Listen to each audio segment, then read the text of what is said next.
Marine, Recon Marine, Martin, everybody. I'm going to get to you, I promise.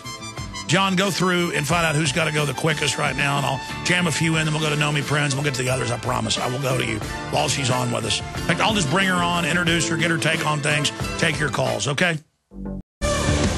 Monday through Friday, from 11 a.m. to 2 p.m. Central, we are here live. We're back Sundays, 4 to 6 p.m. History is repeating itself. The Republic is, for all intents and purposes, dead politically and in government. Fraud, media manipulation, Ron Paul having the polls cheated, caught over and over again, election fraud all over the country. People say, well, then why have Ron Paul run? To show the fraud, to inject the real issues. You don't expose the fraud by just standing back. You got to attack every angle so that as things implode, people know who to blame. Now, I know that we've got Martin's first, and then Ironhead, Cole, Phillip, Recon Marine, and others, because we're getting everybody's take here. We're going to get Nomi Prins' take, too, on indefinite detention passes. It has now passed 93-7, in deposit comitatus, military on the streets. They've been quietly violating the law for a long time. Now the dam's going to start breaking. But Nomi Prins, I don't know, back in the 2002, 2003, went public. She was a managing director at Goldman Sachs, spoke out about the derivatives fraud, the corruption, wrote best-selling books.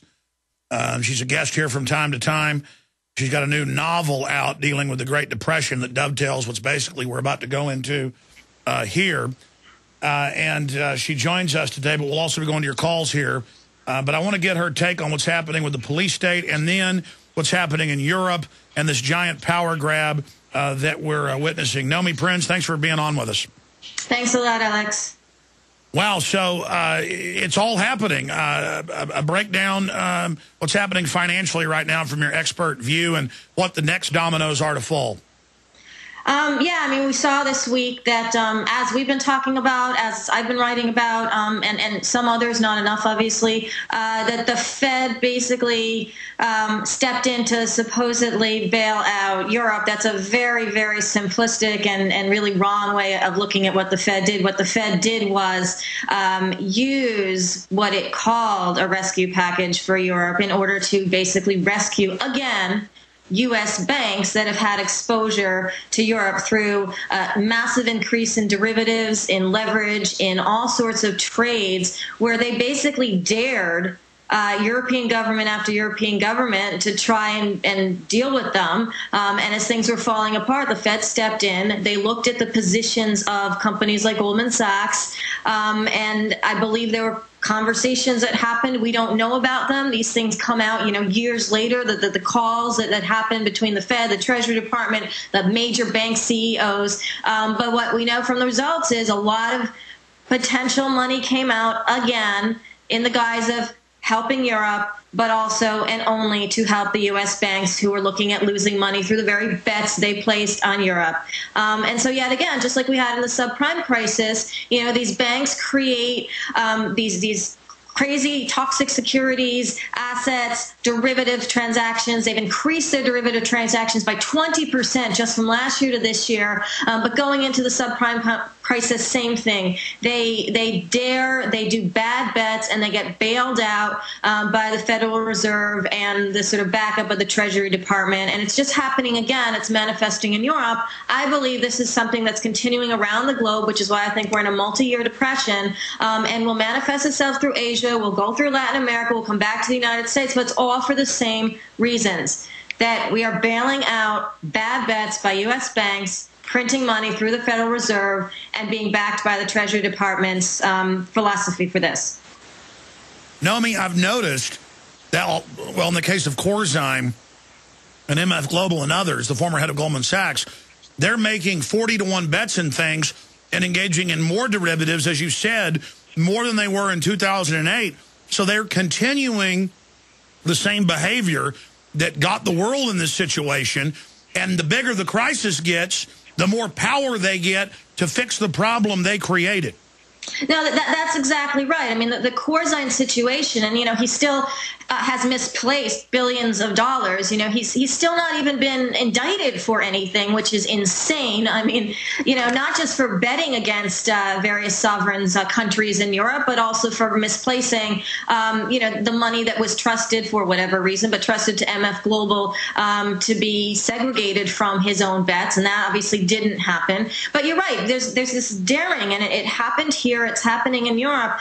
And the reason it's happening more larger now, and why the derivatives positions are bigger now than they were before the first set of bailouts after the 2008 crisis, is because banks saw, hey, you know what, we can do whatever we want. We will get bailed out. We will get 0% loans to do other transactions. And that's exactly what they did. They dabbled in commodities for a little bit, did a lot of volatility, a lot of chaos in the commodities market. But then they said, you know what, a better place to do this is in Europe. And they went from country to country. They increased their bets against countries as they went from Ireland to Greece to Italy to Spain, under the cover of the main media saying, oh, these economies are just falling. Just like the U.S. economy supposedly just fell, as if it wasn't pushed to fall by the fact that we're printing money to save the bets of banks. And it's the exact same thing. It's on a bigger scale now. It's more global, as the financial community is global anyway. And there's more governments involved. But it's the same game, same rules for them, just different trades.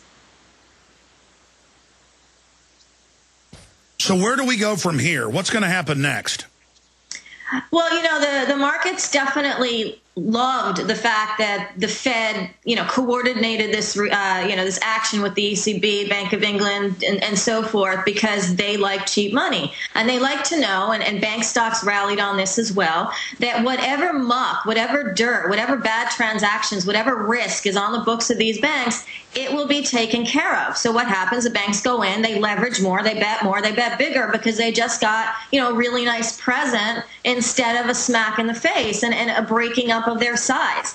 So I think that continues to happen. I was looking at what's going on, for example, in China. JP Morgan Chase has had a lot of sort of ads, but really articles / ads in some of the China daily papers saying, we're coming here. 30% of their profits are international. And again, when we say profits, we could mean derivative bets that get backed by central banks. But that's what they're saying. They're opening more communications, betting bigger there, because they've noticed that Europe, the game might be almost over. They bet big. They've got it sustained. They've got it backed. And so now where's the next place to go? And the next place to really go is Asia. Europe will continue to play itself out, I think, over the next year or so. But they're really gearing up to say, okay, well, we're going to move around the globe, and that's what's happening.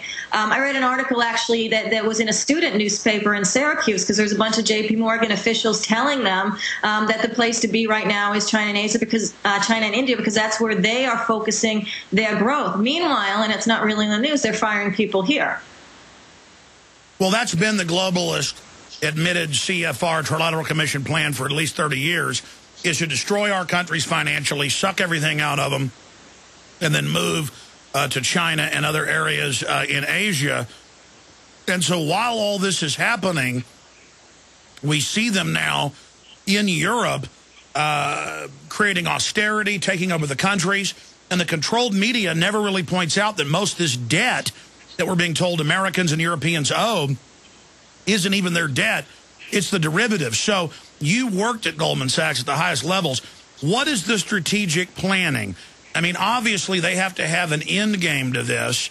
It's not just about making money, because the central banks issue the currency and credit. It's about political power. So what is their end game in this overall strategy? And because they've spent decades getting their operatives into every major regulatory and government executive position, is that why they're so openly criminal? Because they literally can do whatever they want?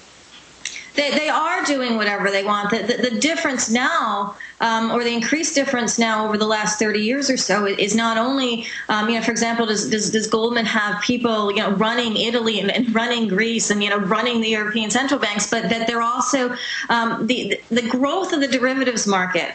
has increased so much and has accelerated so much.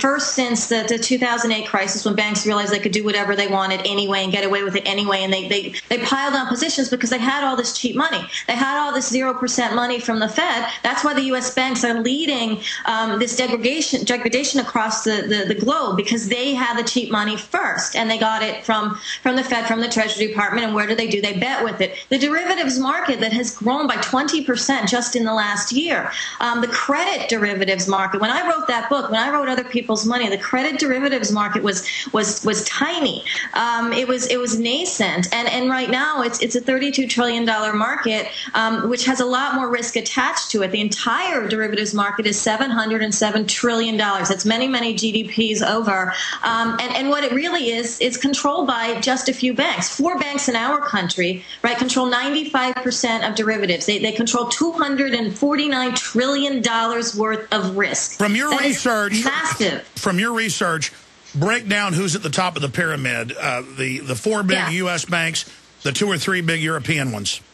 Yeah, well, the 4 big U.S. banks, there's JP Morgan Chase, which is the top, and then sort of tied for second, third, and fourth is Citibank, Bank of America, and Goldman. But what no one really looks at is how many assets these banks really have, which is, deposits, loans, things with real physical assets attached to them, our money, for example. And JP Morgan Chase has over $1 trillion worth of assets, and they have about 5 or 6 times that in derivatives. Now, Goldman Sachs, which is just kind of a fourth in that top 4, they only have $88 billion of assets. They have $48 trillion of derivatives, meaning that's 7% of global derivatives. JP Morgan Chase is 11%. The other 2 are around those figures as well.